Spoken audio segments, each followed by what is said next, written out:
Treasure Island. Chapter 2. The Black Spot.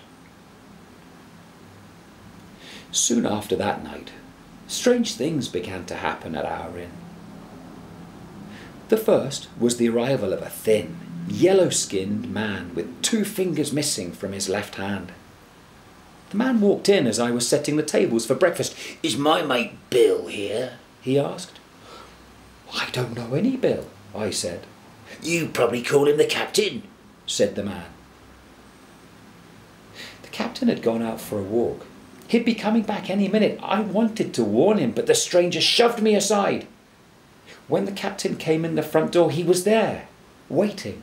"Bill," said the man. "You know me, Bill. It's your old shipmate."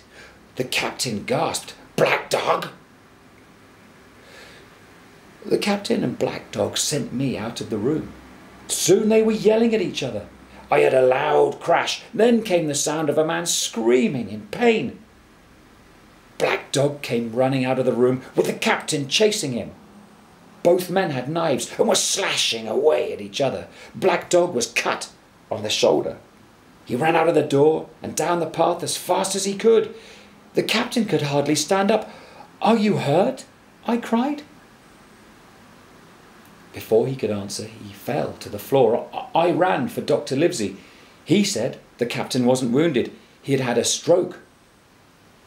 The doctor helped me get the captain to his bed. When we unbuttoned his shirt, we saw the name Billy Bones tattooed on one arm. On his chest there was another big tattoo of a man hanging from a gallows. I thought the captain was done for, but the next morning he was wide awake and calling for his rum. "Old Flint's crew is after me," he growled. "Black Dog isn't the worst of them. It's my sea chest they want, the one where I keep all my things. If I don't get away, they'll tip me the Black Spot."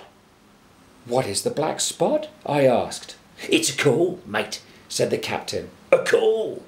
"A call to what? I didn't understand." But I had no time to worry about the captain. That same evening, my father died. I didn't give Captain Billy Bones another thought until the day after my father's funeral. It was a wet, foggy afternoon. The whole world looked grey. I was standing in the doorway thinking sad thoughts about my father when at once I saw a blind beggar coming up the road. He wore a long cape with a hood drawn over his face. "Where am I?" he demanded.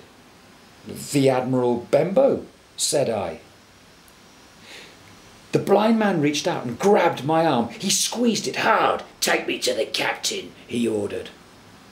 I had never heard a voice so cruel and cold. It scared me more than the pain in my arm. I did what he said. The captain had started carrying his long knife with him everywhere. It was sitting on the table in front of him as the blind beggar and I came into the parlour, but when he saw us, the captain didn't reach for his knife. He went pale with fright. The blind man handed the captain a piece of folded paper. "Now that's done," he said. A second later he disappeared into the fog, but I could hear his cane go tap, tap, tapping down the path. The captain unfolded the paper and stared at it. The paper was cut into a circle. On one side of it was coloured black. The captain turned the paper over and read what was on the other side. 10 o'clock, he said. "I have 6 hours." Now I understood what the Black Spot meant. It meant death. In a few hours, the captain's enemies were coming back to kill him. But the captain didn't even have that long. Suddenly, he grabbed his throat. Then he fell face down on the floor. His fear of the Black Spot had brought on another stroke, and this time the captain was dead. I burst into tears. I'd never liked the captain, but he was the second dead man I had seen in a few days. I wasn't crying for the captain. I was crying for my poor father and for myself.